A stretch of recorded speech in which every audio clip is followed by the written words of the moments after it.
आज भी हमने देखा है उनकी बड़ी इंप्रेसिव जो है वो स्पेल होता है।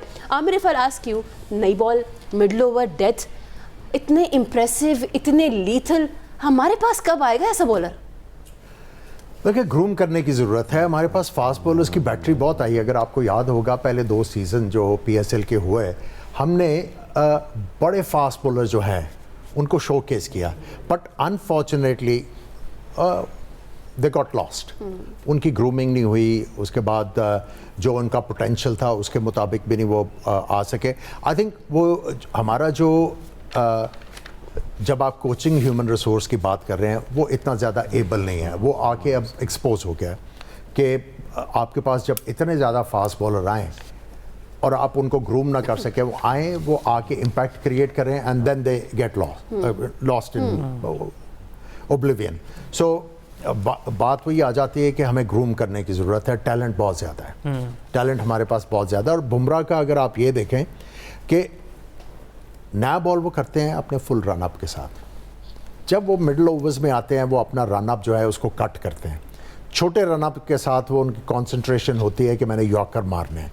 सो देयर आर सम एट्रीब्यूट्स जो लर्न करने की ज़रूरत है कि किस तरह ये बंदा प्रेशर सिचुएशन में जो है वो आके किस तरह ये अपने माइंडसेट को चेंज करता है, किस तरह ये आके जो है अडेप्ट करता है उन सिचुएशंस के ऊपर। तो आई थिंक बहुत बड़ा एसेट है ये इंडिया के लिए अगर आप बुमराह की बात करें। सलमान भाई, अगर हम वरुण चक्रवर्ती की बात करें, 64 रन 4 ओवर में, उसकी आज ना ही बात करें। अक्षर पटेल भी 35 रन। तो फिन एलन और टिम साइफर्ट तो इस वक्त बहुत खुश हो रहे होंगे और अहमदाबाद की पिच पे हमारे सामने आए तो सही कि ऐसी तैसी फेर देंगे। वो स्पिनर्स को बहुत अच्छा खेलते हैं। अच्छी ट्रैक्स के ऊपर मिस्ट्री जो है ना, spin that has been found out, unless कि आपका एक्शन कुछ थोड़ा डिफरेंट हो। वरुण चक्रवर्ती को ये पहले मैच में नहीं, इस वर्ल्ड कप में आपको तीसरी चौथी बार उनके साथ बहुत बुरा सलूक हुआ है पिच के ऊपर। तो आई गेस कि जहाँ पे ग्रिप और स्पिन हो, थोड़ा सा असिस्टेंस हो स्पिनर्स को, वहाँ पर वो ज़्यादा इफेक्टिव हैं। और जहाँ पर इतनी अच्छी बैटिंग कंडीशंस होंगी, वहाँ पर शायद उन्हें अब वो एडवांटेज नहीं रहा, क्योंकि लोगों को पता लग गया कि हाथ देख देख के मिस्ट्री स्पिनर कब गेंद को बाहर निकाल रहा है, कब अंदर ला रहा है। और आज वैसे देखा जाए तो ऐसा लगा उन्होंने बहुत प्रेशर में बॉलिंग किया है। Despite having so money runs on the board, वो फिर भी तेज तेज बॉलिंग करते नजर आए। बचत, जब आपका बचत प्रोग्राम शुरू होता है ना, that is where you start to fall in the trap. आपको, मेरा ख्याल है कि as a spinner Adil Rashid को भी मार पड़ी है, लेकिन उन्होंने अपने ही गेम किए हैं, आज भी स्लो भी किए हैं उसने, जैसे वो स्टार्ट करता है वैसे भी किए हैं, गुगली भी किया है। ये ज्यादातर बॉलिंग इन्होंने तेज तेज ही की है और मार खाते रहे उसके ऊपर। जो बटलर भी जिस बॉल पे आउट हुए हैं, वो बस पता नहीं उसके बुरे दिन चल रहे हैं, बॉल मिस कैसे हो गया।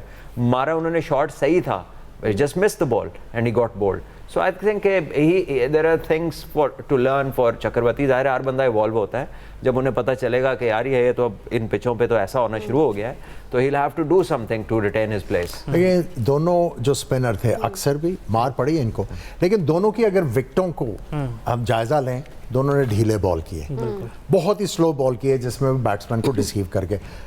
सलमान ने बिल्कुल सही कहा, जब आप तेज तेज करोगे ना अच्छी विकेट के ऊपर, तो आप एक्चुअली आप बैट्समैन को असिस्ट कर रहे हो, you are helping his cause, कि वो आपको जो है वो पेस यूज़ करके बड़े हिटें मारे।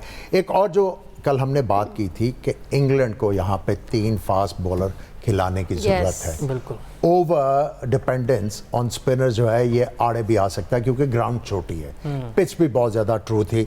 सैम करन को देखें, बीच में जो है वो बहुत ज़्यादा मार पड़ी है। जोफ्रा आर्चर ने तो ऑलमोस्ट काम कर दिया था, जब उन्होंने चांस क्रिएट किया संजू सैम वो आउट करने का, जो कप्तान ने इजी कैच छोड़ा, वहाँ से चीज़ें डिफरेंट हो सकती थी। लेकिन चूंकि इन्होंने तीसरा फास्ट बॉलर, जो फास्ट बॉलर की बात करें, नॉट मीडियम पेसर, इनके स्लोअर वन जो है जिसका वो कहते हैं वो स्काई बॉल, ठीक है, उसके ऊपर सबसे ज़्यादा मार पड़ी है इनको, जो इनका डिसेप्टिव गेंद है। सो आई थिंक ये भी इन्होंने बहुत बड़ी गलती की। यहाँ पे जो पिच के ऊपर मारने वाला बॉलर था वो ज़्यादा कामयाब होता। आपके सामने पांड्या ने बड़ी ज़बरदस्त बॉलिंग की, back of the length ball कर रहे थे, उन्होंने बैट्समैन को जो है वो काफ़ी ज़्यादा परेशान किया, इतने ज़्यादा रन्स भी नहीं दिए और 2 आउट भी किए उन्होंने, बड़े इंपॉर्टेंट विकेट लिए। सो आई थिंक यहाँ पे भी इंग्लैंड जो है वो गलती कर गया। ऑल टुगेदर अगर बात करते हैं इंडिया की बॉलिंग की, दे वेंट एक्सपेंसिव टुडे। आपको लगता है कि जो न्यूजीलैंड के बैट्समैन हैं, दे मस्ट बी कॉन्फिडेंट आज के मैच के बाद? देखिए, वो तो अपने आप को यही कह रहे होंगे, मैनेजमेंट भी यही कह रहा होगा कि देखो इनकी जो बॉलिंग है उसके ऊपर रन्स हो सकते हैं, कोई इतनी ज़्यादा परेशानी की बात नहीं है, बस आपको अक्लमंदी से खेलना है। अपने बॉलर्स को वो कह रहे होंगे कि शाबाश, हमें 180 पे इंडिया को रिस्ट्रिक्ट कर दो, हम वर्ल्ड कप जीत सकते हैं। सलमान भाई, मिडिल ऑर्डर की अगर बात करें, दुबे और पांड्या, दूसरी तरफ मिचेल, फिलिप्स और चैपमैन बहुत अच्छा परफॉर्म कर रहे हैं, आपको लगता है कंप्लीट पैकेज है न्यूजीलैंड के पास, मिडिल ऑर्डर में ज़्यादा एज होगा? देखिए, आपको इतना एविडेंट एज नहीं है कि जैसे कोई इंडिया ओवरकम ना कर सके या न्यूजीलैंड इंडिया को ओवरकम ना कर सके। अभी इन्होंने सीरीज खेली है इस वर्ल्ड कप से पहले और बड़ी हाई स्कोरिंग सीरीज हुई है, दोनों तरफ से बॉलरों को भी मार पड़ी है और इंडिया ने वो सीरीज जीती ज़रूर है, लेकिन एक हाई स्कोरिंग सीरीज हुई है। सो इनमें कोई अननोन कमोडिटी कोई नहीं है, कोई एलिमेंट ऑफ सरप्राइज नहीं है। It is just that particular day. जैसे आप देखें, हैरी ब्रूक को इतना बुरा फील्डर थोड़ी है कि ये कैच छोड़ दे जो छूट गया। आज दिन था जब व्हेन इट मैटर्ड मोस्ट वो छूट गया। अक्षर पटेल का कोई रेप्यूटेशन नहीं है इतने अच्छे फील्डर होने की, जितने आला उन्होंने आज कैच कर दिए, ठीक है, कर दिए, मोस्ट इंपॉर्टेंट टाइम के ऊपर कर दिए। सो उस दिन कौन अपने अच्छे प्लान्स को एग्जीक्यूट करता है वो मैटर करेगा। इनमें कोई ऐसी चीज़ छुपी नहीं हुई कि फलां बॉलर समझ नहीं आता। अभी भी अगर इनमें कोई एक बंदा फ़र्क डालता है तो वो बुमराह है इंडिया का बॉलिंग लाइन में, जिसको न्यूजीलैंड रिस्पेक्ट समझने के सोच सकती है कि यार इसको हमने रिस्पेक्ट देनी है। बाकी it's an open and shut case for both teams, आमने सामने एक दूसरे को जानते हैं बड़े अच्छे तरीके से। That particular day the decision making and the execution would matter. I wanted to ask both of you individually, one by one, which catch have you enjoyed?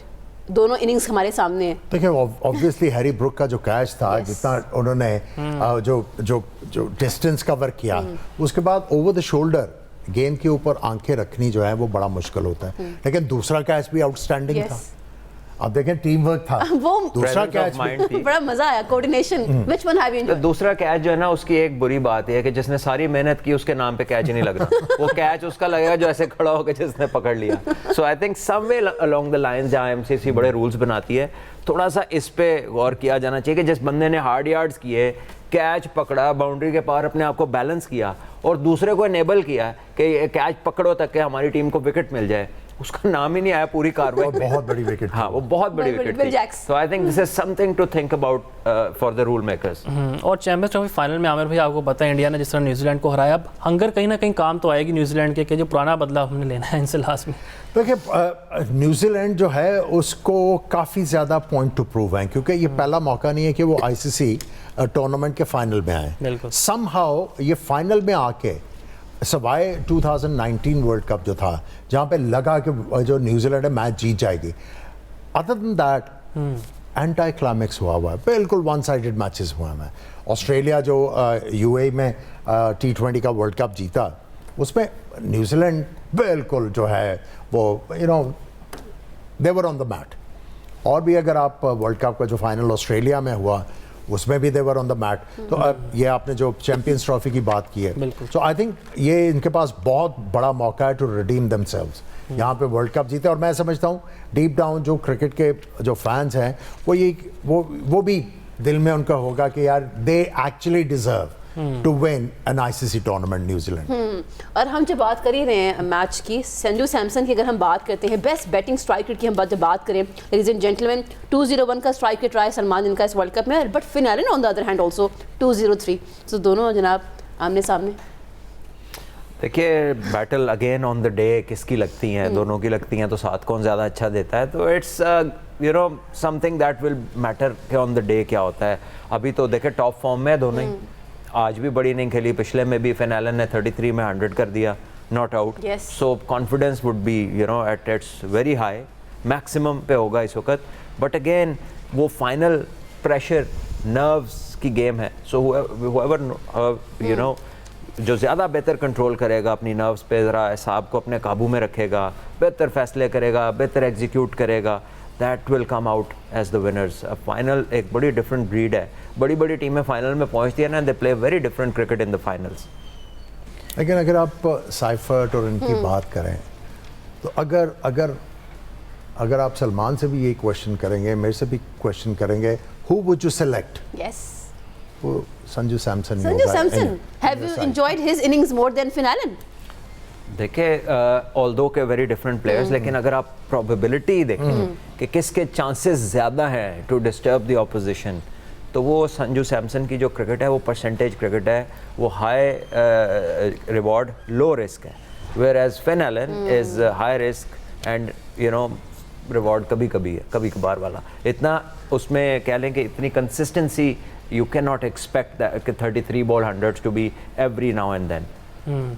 Salman भाई, अगर हम बात करें सूर्या कुमार यादव की, उनके रन्स के बगैर भी इंडिया की टीम जीत रही है। जैसे हार्दिक पांड्या ने परफॉर्म किया 27 रन 2 वापस कर दे उसके रन, बिल्कुल, तो बात शुरू ही नहीं होनी थी अगर यूएसए से हार जाते। तो एक फैंस के भी ये सवाल आते हैं कि अगर आप फाइनल ना भी जीत सके तो उसके बाद कोई बड़ा डिसीजन लिया जा सकता है सूर्या कुमार यादव की तरफ से, जिस तरह की परफॉर्मेंस। आई डोंट थिंक कि इतना सीधी बात है कि मतलब एक वर्ल्ड कप जीत जाए कप्तान, हाँ बिल्कुल ठीक है, और प्रेशर मोमेंट्स पे जो उसने फैसले किए हैं, अच्छे कैच लिए हैं।